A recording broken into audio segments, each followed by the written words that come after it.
আসসালামু আলাইকুম। এটা কি হলো? জাহান্নামের ভয়ে কান্নার ইতিহাস ঘটল ঢাকা মিরপুরে। হাফিজুর রহমান সিদ্দিক হুজুরের কাছ থেকে শুনে নিন, আশা করি পুরোটাই শুনবেন ইনশাআল্লাহ। এক জাররা পরিমাণ গুনাহ নিয়ে যদি কবরে যাই, ওই কবরের দুই পাশের মাটির চাপ জমিন থেকে 9,30,00,000 মাইল উপরে সূর্য, ওই সূর্যের গরম সহ্য করতে পারো না রে যুবক। গুনাহগারের মাথার উপরে যেদিন সূর্যটা নেমে আসবে, সূর্যের তাপে গুনাহগারের মাথার মগজগুলো ভাতের মারের মতো ফুটতে থাকবে।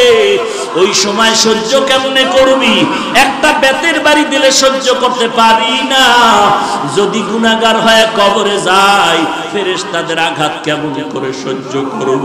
চিন্তা ভাবনা করে দেখলাম দুনিয়ার সম্মান টাকা পয়সা কিছুই না। আজকে টুপির কারণে, দাড়ির কারণে না খাইয়ে আমরা কেউ মরি নাই, বরং আল্লাহ রাজকীয় হালে সম্মান দান করেছেন, ঠিক কিনা বলো?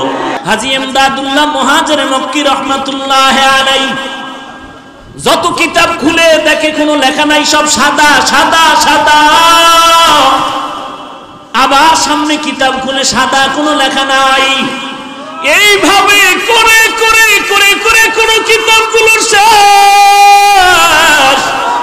শেষ পর্যন্ত হাজী ইমদাদুল্লাহ চলে গেলেন আবার ওই ঝানজানো আল্লাহর ওলি নূর মুহাম্মদ ঝানজানবীর দরবারে গিয়া বলেন, ও ইমদাদ, লেখাপড়া কি শেষ হয়েছে? বলে, ও আমার উস্তাদ শায়েখ, আমার আপনার অনুমতি নিয়ে যত কিতাব পড়ার জন্য আমি চলে গেলাম, ওখানে গিয়ে আমি কিতাব খুলিয়া দেখলাম পড়ার জন্য। জানি না আল্লাহর কি কুদরত, একটা পৃষ্ঠার মধ্যে কোনো লেখা নাই।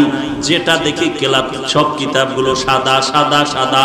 একটা কিতাব বন্ধ করি আর একটা খুলি সাদা, একটা বন্ধ করি আর একটা খুলি সাদা। এইভাবে দেখলাম কোনো অক্ষর কিতাবের মধ্যে নাই। নূর মুহাম্মদ ঝানজানবী চোখের পানি ছেড়ে কান্না শুরু করলেন আর বললেন, ইমদাদ, মনে হয় জানো আমার থেকেও তোর মান আল্লাহর দরবারে অনেক বাড়িয়া যাইতেছে। রে ইমদাদুল্লাহ, তোর নাম তো ইমদাদুল্লাহ। ইমদাদুল্লাহ মানে যে আল্লাহর সাহায্য পায়, তাকেই তো ইমদাদুল্লাহ বলা হয়। ওরে ইমদাদুল্লাহ, তোর আর পড়ালেখার কোনো দরকার নাই। তোর অন্তরটা আমার মাওলার জন্য এত পাগল, আর লেখাপড়া লাগবে না। আমার আল্লাহ তোর দিলের তামান্নার উপরে আমার আল্লাহ এত রাজি হয়ে গেছেন। আল্লাহর কাছে দোয়া করি, আল্লাহ যেন ইলমের নূর তোর সিনার মধ্যে ঢেলে দেয়। লেখাপড়া লাগবে না। আল্লাহ যদি কবুল করে 12 বছরের জ্ঞান আল্লাহ ঘুমের মধ্যে অন্তরে দিতে পারে কি পারে না? ইলমে রায় জাজু করদান বেহিসাব, খলকে রাদাদান জওয়াবে বাসওয়া। এই আল্লাহর বান্দা কাফিয়া পড়ার পরে আর পড়তে পারে না, কারণ পড়ার জন্য যে কিতাব খুলে দেখি লেখা নাই সাদা সাদা সাদা। এই ইমদাদুল্লাহ কেমন একজন আল্লাহর কুতুব! এই হাজী ইমদাদুল্লাহ আমার নবীর সামনে যখন দুরূদ পড়তেন, নবীর দরুদে দাঁড়ায়া যাইতেন। এই হাজী ইমদাদুল্লাহ যখন বসতেন ঘুমাইতেন, পাও দুটো বাঁকা করে বসতেন ঘুমাইতেন। কেউ প্রশ্ন করছেন, শায়েখ আপনি পাও সোজা করে কেন ঘুমান না? হাজী ইমদাদুল্লাহ বলে, জানো না রে ভাই, রশিদ আহমদ গঙ্গুহি রহমাতুল্লাহ আলাইহি বলেন, ওরে রশিদ, আমি ইমদাদুল্লাহ যত চেষ্টা করি পাওটা সোজা করে ঘুমানোর জন্য, আমি ডান দিকে খুলতে গিয়া ভয় পাই, আমি বামে ডা পা খুলতে গিয়া ভয় পাই, আমি সামনে পা খুলতে গিয়া ভয় পাই, আমি পেছন দিকে পা খুলতে যাই ভয়। কারণ আমি যেদিকেই তাকাই দেখি আল্লাহর নূরের তাজাল্লি, আল্লাহ তাআলার নূরের তাজাল্লি দেখতে পাই। আল্লাহর নূরের তাজাল্লির ভয় আর আদবের ভয় আমি পাও খুলে শুইতে পারি না, আমি পাও বাঁকা হয়ে বসি, পাও বাঁকা করে শুই। ইনি হলেন হাজী এমদাদুল্লাহ মুহাজির মক্কি রহমাতুল্লাহ আলাইহি। কেমন আগুনওয়ালা বান্দা, তার সিনার আগুন লাগছে রশিদ আহমদ গঙ্গুহি রহমাতুল্লাহ আলাইহির মধ্যে, তার সিনার আগুন লাগছে উজানির কারি ইব্রাহিম রহমাতুল্লাহ আলাইহির মধ্যে, আর উজানির কারি সাহেবের সিনার আগুন লাগছে চরমনার সৈয়দ ইসহাক রহমাতুল্লাহ আলাইহির মধ্যে। এরে নবীর উম্মতের দল, এইটা ফুৎকার দিয়া বাতি নিভাইতে পারবি না। এই আল্লাহওয়ালাদের মিশন তাবলীগ জামাত, এই আল্লাহওয়ালাদের মিশনে কওমি মাদ্রাসা, আল্লাহওয়ালাদের মিশনে ওয়াজ মাহফিল। অতএব এদিকে যদি কেউ আঙ্গুল বাঁকা করে তাকাও, আল্লাহর কসম তোর চোখ দুটো অন্ধ হয়ে যাবে, তোর আঙ্গুল বাঁকা হয়ে যাবে। দেওবন্দি এই ইলমের নূর বন্ধ করতে পারবি না। ইলমে রায় জাজু করদান বেহিসাব, খলকে রাদাদান জওয়াবে বাসওয়াব। আমরা দেওবন্দি দেওবন্দি দেওবন্দি বলে জিকির করি, আমরা তাবলীগ তাবলীগ বলে জিকির করি, আমরা উজানি উজানি চরমনাই চরমনাই বলে জিকির করি। টুপির কারণে সম্মান কমে নাই, বরং বেড়েছে। দাড়ির কারণে সম্মান কমে নাই, বেড়েছে।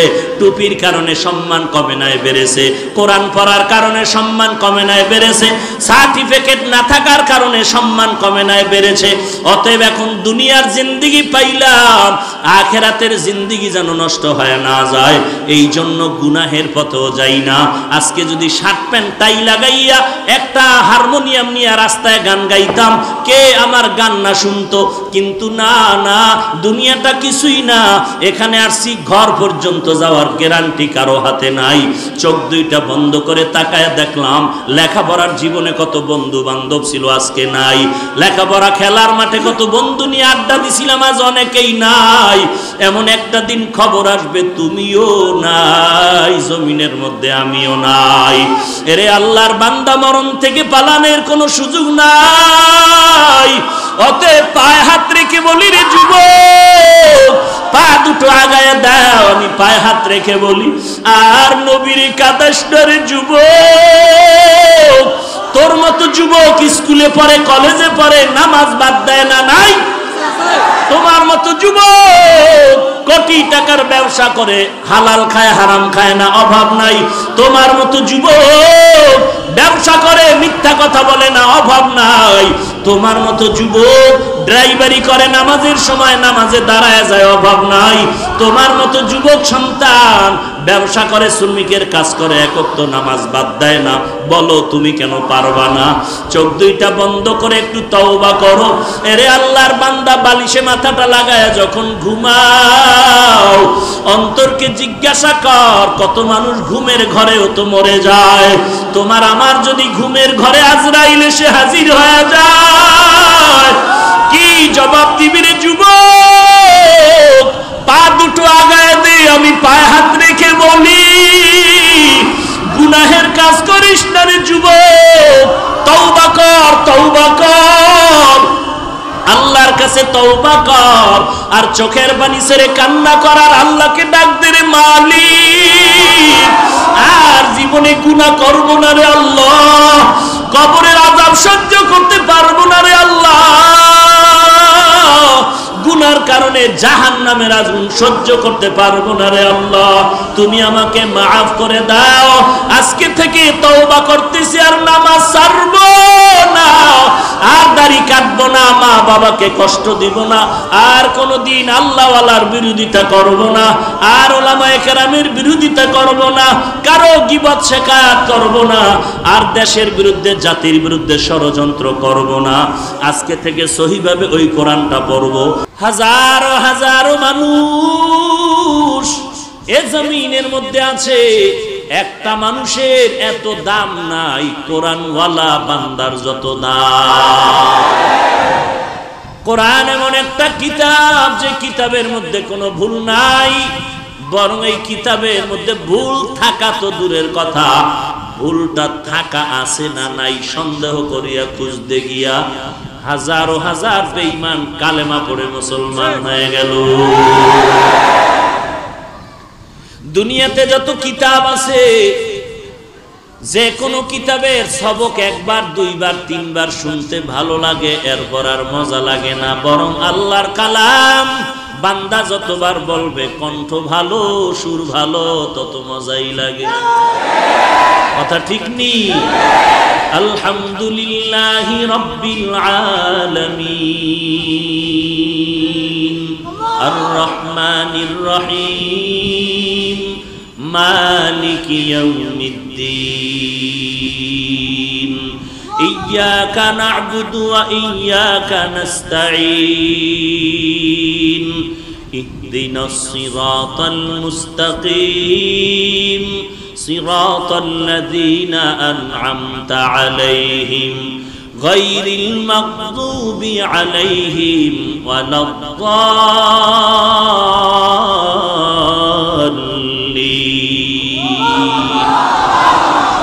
আল্লাহর কালাম যত পড়ে ততই মজা আর মজা, কারণ এই কোরআন কার? ইন্নামাল মুমিনুনা আল্লাযীনা ইযা যুকিরাল্লাহু ওয়াজিলাত কুলুবুহুম ওয়া ইযা তুলিয়াত আলাইহিম আয়াতুহু যাদাতুহুম ঈমানা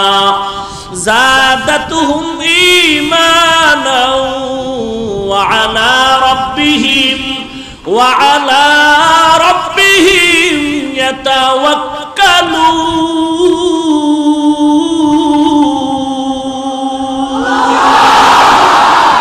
ই কালামে জিন্দা কুরআনে হাকিম হিকমতে উলা ইয়াজালাসতু কদিম জামিউল ইলম ফিল কুরআনে হাকিম তাকাসারাত আনহু আফহামুর রিজালি। এমন একটা কিতাব আল্লাহ দান করলেন। আমরা বাংলা ভাষা শিখার জন্য একটা বই পড়েছিলাম, বইয়ের নাম আদর্শ, পৃষ্ঠা সংখ্যা 10।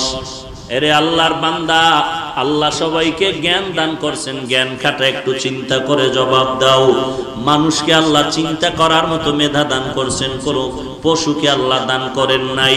এজন্য আল্লাহ বারবার বলেন আফালা তাতাফাক্কারুন আফালা তাকিলুন আফালা তুবসিরুন। একটু চিন্তা কেন করো না রে মানুষ? কাকে বলে মানুষ? যেই বান্দার হুশ আছে, তার মান আছে, এরেই বলে মানুষ। যার হুশ নাই, তার মান নাই, সে মানুষ না। যেই আল্লাহ বলেন মানুষের মতো শ্রেষ্ঠ জমিনে কেউ নাই, কোরআন শরীফের আয়াতে ওই আল্লাহ ওই কোরআনের আরেক আয়াতে বলেন অধিকাংশ মানুষ চতুষ্পদ জন্তু থেকে খারাপ। ওয়ালাকাদ যারানা লিজাহান্নামা কাসীরাম মিনাল জিন্নি ওয়াল ইনসি লাহুম কুলুবুন লা ইয়াফকাহুনা বিহা ওয়া লাহুম আ'য়ুনুন লা ইউবসিরুনা বিহা ওয়া লাহুম আযানুন লা ইয়াসমাউনা বিহা উলাইকা কাল আন'আমি বাল হুম আযাল উলাইকা হুমুল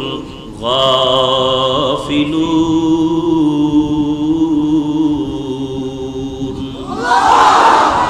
আল্লাহ বলেন অধিকাংশ মানুষ আর জিনের জন্য জাহান্নাম।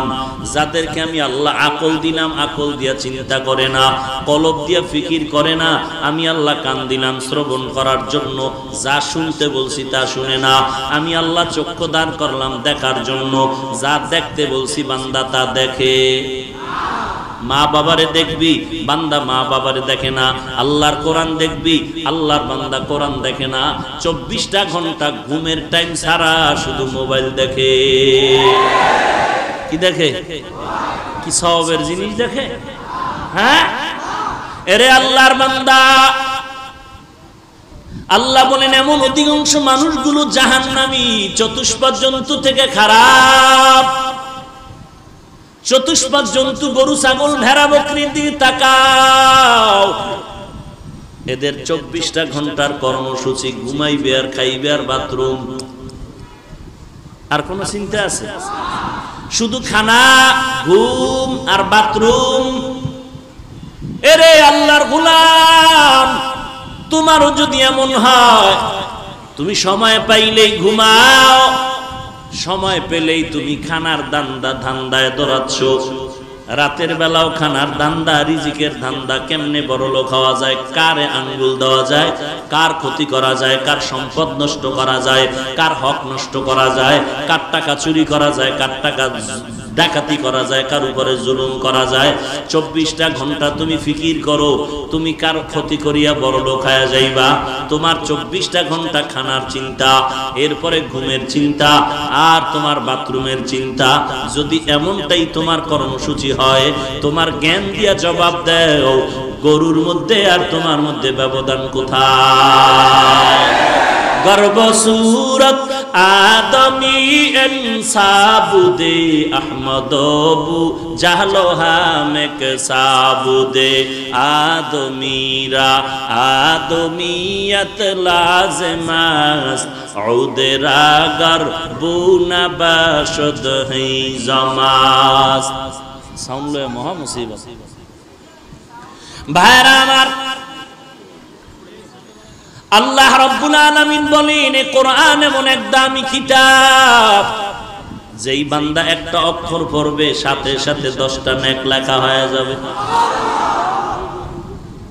এরে নবীর উম্মত আশিকের দল, এ কোরআন দান করলেন আল্লাহ, নবীর উপরে দান করেছেন, অবতীর্ণ করেছেন। এমন এক কিতাব, এমন এক কিতাব, এমন এক নবীর উপরে দিলেন। নবী নাই, কোরআনের গার্ডিয়ান নবী নাই। আজকে 1500 বছরের উপরে হয়ে গেল, আজ পর্যন্ত সে কোরআনের একটা নক্তা অক্ষরের ভুল কেউ বের করতে পারছে? বরং অনেকে চেষ্টা করতে গিয়া তারা কোরআনের কাছে মাথা নত করে কালেমা পড়েছে। ওরে আল্লাহর গোলাম, এমন একটা সুন্দর কিতাব, এই কিতাব হিন্দুরা পড়বে নাকি? বলো, এই কিতাব খ্রিস্টানরা পড়বে নাকি? এই কিতাব ইহুদিরা পড়বে নাকি? এই কিতাব নাসারা পড়বে নাকি?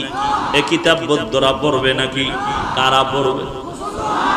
আজকে বড় দুঃখ লাগে, মুসলমান কোরআন পড়তে শিখে না।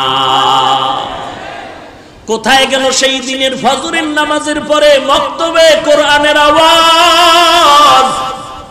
ফজরের নামাজের পর গ্রাম থেকে শুরু করে শহর পর্যন্ত মসজিদের বারান্দায় বারান্দায় এলাকার ছেলে মেয়েরা কোরআন তেলাওয়াত করে। কোথায় গেল সেই মক্তবের আওয়াজ? বর্তমানে ফজরের আজান দিতে যেমন মুয়াজ্জিন ঘুম থেকে উঠে দৌড়ায়, আম্মা জানেরাও দৌড়ায় কেজিতে সন্তানকে পাঠাবার জন্য। ঠিক নেই? हकीकत से तू दुनिया बेखबर है, दुनिया की नुमाइश पर नजर है। नमी गोयम के आज दुनिया जुदा बाश, बहर कारे के बाशी बा खुदावाश। কত ধরনের জিনেরা আপনাদের তাবিজ লাগায় রাখছে। জিনেরা মানুষ দিলে তো টের পাওয়া যাবে, তাবিজ দিতেছে। জিনেরা তাবিজ দিয়া রাখছে। মাদ্রাসায় কোরআন পড়ে লাভ নাই, কোরআন শরীফ পড়িয়া কোনো লাভ নাই। মাদ্রাসায় পড়লে হুজুর হলে সম্মান নাই, চাকরি নাই, টাকা পয়সার খানার কোনো কমতির শেষ হবে না, চাকরি পাওয়া যাবে না, সম্মান পাওয়া যাবে না। আল্লাহর কসম, আল্লাহর জাত ও সিফাতের কসম, এই জমিনের মধ্যে শুধু বাংলাদেশ না, আল্লাহ তাআলা কোরআনের কারণে এত সম্মান দান করেছেন। পৃথিবীর কোন বেঈমান কোটিপতি, কোন মন্ত্রী, কোন এমপি এত সম্মানে জমিনে না। সম্মান দেওয়ার মালিক কে? ওয়া তুইজ্জু মান তাশাউ ওয়া তুযিল্লু মান তাশাউ বিয়াদিকাল খায়র, ইন্নাকা আলা কুল্লি শাইইন কাদির। সব ক্ষমতা কার? আরো জোরে বলেন। বেয়াদবি মাফ করবেন, বুঝানোর স্বার্থে বলছি, অন্য কিছু না। গরিবের সন্তান মসজিদের ইমামতিতে দাঁড়ানো আছে, বাড়ি কই মুসল্লিরা জানে না, মা কেমন মুসল্লিরা জানে না, আব্বা কেমন মুসল্লিরা চিনে না। ওই ইমাম সাহেব গরিবের সন্তান, লেখাপড়ার জীবনে বান্দার টাকা ছিল না, জামা কিনার টাকা নাই, লঙ্গি কিনার টাকা নাই। কত মানুষ কিতাব কিনে দিয়েছে, একটা লঙ্গি কিনে দিয়েছে। আজকে আপনাদের এই মসজিদের খতিব হয়ে গেল। এই ইমাম সাহেব যখন ইমামতির মুসাল্লায় দাঁড়ায়, পেছনে এই দেশের ঢাকার বড় দামি 5 তলা বিল্ডিং এর মালিক পেছনে দাঁড়ানো, এমপি সাহেব দাঁড়ানো, মন্ত্রী মহোদয় দাঁড়ানো। ইমাম সাহেব যখন রুকুর মধ্যে চলে গেল, পেছনের এমপি মন্ত্রী কোটিপতি রুকুর মধ্যে চলে গেল। ইমাম সাহেব যখন সেজদায় চলে গেল, এমপি মন্ত্রী কোটিপতি সেজদায় চলে গেল। ইমাম সাহেব যখন বসে পড়ল, মুক্তাদি কোটিপতিরাও বসে পড়ল। একবারও ইমাম সাহেবকে বলে নাই এমপি মন্ত্রী টাকাওয়ালা কোটিপতি, এই গরিবের সন্তান, গোটা বাংলাদেশ আমার টেলিফোনে চলে, গোটা দুনিয়া আমার অর্ডারে চলে, আমি তোর মতো গরিবের অর্ডার মানবো কেন? এমন কথা কেউ বলে নাই। কেন বলে নাই? এটাই হলো কোরআনের বড় সম্মান। তো কুজা সুন্নতে আহমদ কুজা বা মোহাম্মদ কৈবুয়ত নিসবতরা কারে শয়তা মিকুনি নামতলি গরওলি নানুতাস্তায়ে বরওলি। যেই উলামায়ে কেরামের অবদান ভুলার মতো নয় রে ভাই। যেই উলামায়ে কেরামদের অবদানের কারণে এই জমিনের মধ্যে আল্লাহর জিকির চলে, কোরআনের তেলাওয়াত চলে। কথা ঠিক নি না? তোর বাপে লইছে উলামায়ে কেরামের অবদান। যেই মা বাবায় কষ্ট করে সন্তানের লালন পালন করায় বড় করলো, ওই সন্তান বড় হইয়া যদি বলে আব্বাকে আমি চিনি না, সবাই জুতা মারবে, বলবে তোর মতো বেঈমান জমিনে আর একজনও নাই। যেই আলেমের মাধ্যমে আমার দাদার জানাজা হয়ে গেল, যেই আলেমদের অবদানের কারণে, আলেমদের মাধ্যমে তোমার দাদার জানাজা হলো, তোমার পর দাদার জানাজা হলো। যেই আলেমের মাধ্যমে কোরআন শিখলাম, কালেমা শিখলাম, ইসলাম শিখলাম। আজকে আমি হাফিজুর রহমান মাটির মানুষ থেকে সম্মানের চেয়ারে বসলাম। এর পেছনে আমার আলেম ওলামাদের অবদান। এত অবদানের পর আজকে যদি কোনো কুলাঙ্গার বলে আমার আলেম ওলামা লাগবে না, তোর মতো বেঈমান এই জমিনে থাকার দরকার না। ঠিক কিনা বলো? তুমি মরণের আগে তোমার সন্তানদের ওসিয়তনামা লিখে দাও, আমার মরণের পরে কোনো আলেম দিয়া জানাজা পড়াবি না, কুকুরের মতো কবরে দাফন করে রাখবি। রাগ করলেন? আলেমের দাম কত? এই জমিনের মধ্যে আল্লাহ ইসলামের ব্যানার ধরার জন্য 4 দল মানুষ সিলেকশন করেছেন আমার আল্লাহ। 1 নম্বরে নবীগণ, 2 নম্বরে সিদ্দিকগণ, 3 নম্বরে শহীদগণ, 4 নম্বরে সালেহগণ। আল্লাহ কোরআনে যাদেরকে বলেন সালিহিন, তাদেরকে অন্য আয়াতে বলেন সাদিকিন, অন্য আয়াতে বলেন উলামা, অন্য আয়াতে বলেন আউলিয়া। ঠিক নি? আল্লাহ পাক বলেন 4 দল বান্দার হাতে আমার ইসলামের ব্যানার দেওয়া আছে, এই ব্যানার নিয়ে আর কেউ টানাটানি করবি না রে বেঈমান, সাবধান, খবরদার। এই 4 দলের হাতে আমি ইসলামের ব্যানার দিয়া দিলাম। আল্লাহ তাআলা কোরআনের মধ্যে বলেন আমাইয়ুতিল্লাহা ওয়ার রাসূল ফাউলাইকা মাআল্লাযীনা আন'আমাল্লাহু আলাইহিম মিনান নাবিয়্যিন ওয়াস-সিদ্দীকিন ওয়াশ-শুহাদা ওয়াস-সালিহিন ওয়া হাসুনা উলাইকা রাফিকা। 1 নম্বরে নবীগণ, 2 নম্বরে সিদ্দিকগণ, 3 নম্বরে শহীদগণ, 4 নম্বরে সালেহিন, নেককার, সাদিকিন, সত্যবাদী, উলামা, আল্লাহর প্রিয় বান্দা। নবী বলেন উলামায়ে কেরাম রাসূলদের ওয়ারিস, এরা নবীর উম্মতের দল, এরা হলো আউলিয়ায়ে কেরাম। এই উলামাদের মধ্য থেকে সুফিয়ায়ে কেরাম, উলামাদের মধ্য থেকে একজন মুহাদ্দিসিনে কেরাম, উলামাদের মধ্য থেকে মুফতিয়ানে কেরাম, উলামাদের মধ্য থেকে ইমামগণ, মুয়াজ্জিনগণ, এরা নবীর উম্মতের দল। এই উলামায়ে কেরামদের হাতে ইসলামের ব্যানার সর্বশেষ দল। এদের ছাড়া আর কেউ এই ইসলামের জাহান্নামের ব্যানার নিয়ে টানাটানি করবি না। ওলামায়ে কেরাম যেমন মসজিদের ইমাম, তেমন উম্মতেরও ইমাম। আল্লাহর নবী বলেন, আলেমদের দাম কত জানো? ফজলুল আলিমি আলাল আবেদ কা ফজলি আলা আদনাকুম। আলেমের দাম কত জানো? আমি নবীর উম্মতের সাহাবায়ে কেরামের মাঝে যেই সম্মান, উম্মতের মাঝে উলামায়ে কেরামের সেই সম্মান। আলেমদের পিছনে নামাজ পড়তেছো, এরে নবীর উম্মতের দল।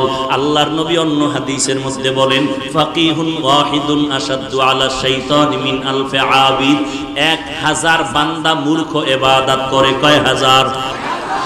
1000 বান্দা ইবাদত করে, তাদেরকে বলে আবেদ। এই 1000 আবেদের থেকেও একজন ফকিহুল উম্মার এত দাম। নবীজির সময়ে সংখ্যা ছিল সর্বোচ্চ 1000। কিয়ামত পর্যন্ত সংখ্যা যত সর্বোচ্চ বাড়বে, হাদিসের মানটাও তত দূর পর্যন্ত যাবে।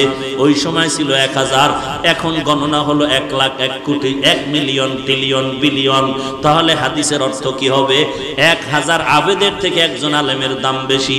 এখন অর্থ হবে 1 মিলিয়ন, 1 বিলিয়ন, 1 ট্রিলিয়ন ইবাদতকারীর থেকে একজন কোরআন সুন্নাহর ইলমওয়ালার দাম অনেক বেশি। ইলমে রায়ে জাজু করদান বেহিসাব, খলকেরা দাদান জবাবে বাসওয়াব, হক নাদার দোস্তে খলকা জারেরা, নিস্তে ই খাসলত একে দিনদারেরা। ইলমওয়ালার এত দাম, এত মাদ্রাসা বলে যে চিল্লাই, আমরা কিন্তু কওমের গোলামি করি না, আমরা উজানি চরমনার গোলামি করি না, আমরা তাবলীগের গোলামি করি না, আমরা দেওবন্দের গোলামি করি না, আমরা আল্লাহ তাআলার গোলাম, আমরা আখিরি নবীর উম্মত। এইটার জন্য দেখছো তাবলীগের মধ্যে একটু ভেজাল যদি কেউ ঢুকায়, আমরা তা মেনে নিতে পারি না, কারণ আমরা তাবলীগের গোলামি করি না, আমরা গোলামি করি একমাত্র আল্লাহ। ঠিক কি না বলো? এই জন্য যে ভুল করবে, আমরা তাকে বলবো আপনি ভুলটা সংশোধন করে নেন। যদি ভুলটা সংশোধন না করেন, আমরা আপনার পক্ষে নাই। অতএব আমরা আল্লাহর গোলামি করি, তাবলীগের গোলামি করি না। তাবলীগ মানি কেন? তারা নবীর তরিকা মতো আমাদের বয়ান করে, এই জন্য মানি। চরমনাই মানি কেন? আমরা চরমনাইয়ের গোলামি করি না। চরমনাই ওয়ালারা আল্লাহর নবীর তালিম দেয়, তরিকা শিখায়, এই জন্য মহব্বত করি। আমরা কওমি মাদ্রাসাকে সম্মান করি কেন? কওমি মাদ্রাসায় পড়লে বান্দা আল্লাহর মারিফত পায়, আদব শিক্ষা পায়। এরে নবীর উম্মত এত বছর যারা চিল্লায় বলতো মাদ্রাসায় জঙ্গি, কওমি মাদ্রাসায় জঙ্গি, আল্লাহ তাআলা আমাদের কান্নার কারণে আজ তাকায় দেখো, তারাই বলতেছে এই মাদ্রাসা হলো আদর্শ মানুষ গড়ার ফ্যাক্টরি। অতএব অনুরোধ করে বলছি রে মুমিন, সবকিছু হলো আল্লাহর কোরআনের বরকত। আল্লাহর কোরআন সিনায় লাগাও। এ কলিজার টুকরা যুবক, আমিও তোমার মতো একটা যুবক সন্তান। আজকে তোমাকে পায়ে ধরে বলি, টুপি মাথায় দাও, দাড়িটা লম্বা করো। তুমি রাজি হও না রে বাবা। আর আমাকে যদি কেউ কোটি কোটি টাকা দিয়া বলে, হাফিজ ভাই দাড়িটা কামায়া দাও, টুপিটা ফালায় দাও, গলায় ছুরি আসবে, জীবনে মাথার টুপি আর খোলা হবে না। গলায় ছুরি আসবে, দাড়ির গোড়ায় কোনোদিন ছুরি লাগবে না। কারণটা কি রে বাবা? কারণটা কি? কারণ আর কিছুই না। টুপি মাথায় দিলে মাথা গরম হয়, তুমি বুঝছো, আমি বুঝি না, ব্যাপারটা এমন না। লম্বা জামা পরলে শরীরটা গরম লাগে, তুমি বুঝতেছো, আমি বুঝি না, ব্যাপারটা এমন না। মাদ্রাসায় পড়লে না খাইয়া মরে যাওয়া লাগবে, তুমি বুঝতেছো, আমি বুঝি না, ব্যাপারটা এমন না। সবকিছু বুঝার পর কেন টুপি ফালাই না, কেন জামা ফালাই না, কেন দাড়ি ফালাই না? এই শীতের দিন ঠান্ডা পানি দিয়া ওযু করিয়া ফজরের নামাজ পড়তে কত কষ্ট। এরপরেও নামাজ বাদ দেই না, বরং একজন আল্লাহওয়ালা পাইলে হাত পা ধরে দোয়া চাই, কোন মুরব্বী পাইলে দোয়া চাই, আল্লাহর কাছে কান্নাকাটি করি। কারণটা কি রে বাবা? কারণ আর কিছুই না, আল্লাহর কোরআন পড়লাম, নবীর হাদিস পড়লাম, আজ পর্যন্ত একটা ভুল কেউ বের করতে পারলো না। এই কোরআনের মধ্যে বলো জান্নাতের বয়ান আছে না নাই? আল্লাহর মারেফত অর্জন হবে। বলে আল্লাহকে তো ভালো করে চিনলাম না, আল্লাহর মারেফত তো পাইলাম না। বলে আল্লাহর মারেফত এমনি পাওয়া যায় না, মারেফত ওয়ালা সিনার সাথে সিনাটারে লাগাইতে হবে। সোহবতে সালে তুরা সালে গুনাত, সোহবতে তালে তুরা তালে গুনাত জমানা, সোহবতে বা আউলিয়া বেহতার আজ সদ সালে তাআত বেরিয়া। এরে নবীর উম্মতের দল, কোরআনের ইলম ওয়ালার তো দাম। হাজী এমদাদুল্লাহ এখন আল্লাহকে তালাশ করার জন্য পাগল। আমি আল্লাহকে চিনি না, আমার আল্লাহকে চিনা দরকার। আমার আল্লাহকে চিনার জন্য এখন একজন মারেফতওয়ালা মুরব্বী দরকার। কোথায় পাই মারেফতের মুরব্বী? আল্লাহর কাছে রাতের বেলা কান্না করে দোয়া করে, আল্লাহ এমন একজন মুরব্বী বুজুর্গের তুমি সন্ধান দাও, যার সোহবতে গেলে আল্লাহ আমি তোমার সন্ধান পেয়ে যাই। ঘুমের ঘরে আল্লাহ জানায় দিলেন, জানজানব একটা জায়গা ভারতের মধ্যে যাও, ওখানে একজন আল্লাহর বান্দা আছে নূর মুহাম্মদ জানজানবী রহমাতুল্লাহ আলাইহি, ওর কাছে আল্লাহর বান্দা চলে যাও। আল্লাহর বান্দা হাজী এমদাদুল্লাহ মুহাজির মক্কি রহমাতুল্লাহ আলাইহি ঠিকানা নিয়ে চললেন আল্লাহর সন্ধানের জন্য জানজানব জায়গায় নূর মুহাম্মদ জানজানবীর দরবারে। ওখানে চলতেছেন, দীর্ঘ টাইম কষ্ট করে চলে গেলেন। ওখানে গিয়ে তাকায় দেখতেছে ছোট একটা ঘর, জঙ্গলার পাশে একজন আল্লাহর বান্দা বয়া ছোট ছোট বাচ্চাগুলোকে আলিফ বা তা পড়াইতেছে। হাজী এমদাদুল্লাহ গিয়া সালাম দিলেন। নূর মুহাম্মদ জানজানবী বলতেছে, রে এমদাদ, এতদিন কোথায় ছিলা? আরো আগে কেন আসো নাই? আল্লাহর ওলি হাজী এমদাদুল্লাহ ওখানে বসে আছেন। এরপরে মনে মনে একটু প্রশ্ন, আমি এমন একজন বুজুর্গ আল্লাহর একজন মারেফতের সম্রাটের সন্ধান চাইলাম, কিন্তু এমন একজন বুজুর্গর সন্ধান পাইয়া ছোট হুজুর পাইলাম। কারণটা কি? আমি একজন হুজুর পাইলাম যে হুজুর মক্তবে আলিফ বা তা পড়ায়। মক্তবের হুজুর তো বুজুর্গ হতে পারে না। নূর মুহাম্মদ জানজানবী ডাক দিয়ে কয়, রে এমদাদ, তুই কি নবীর হাদিস পড়ো নাই? খায়রুকুম মান তাআল্লামাল কুরআনা ওয়া আল্লামা।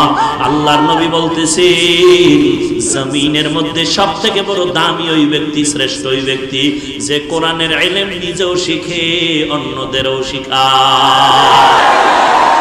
ইলমে রায় জাজু করদান বেহিসাব, খলকেরা দাদান জবাবে বাসওয়াব।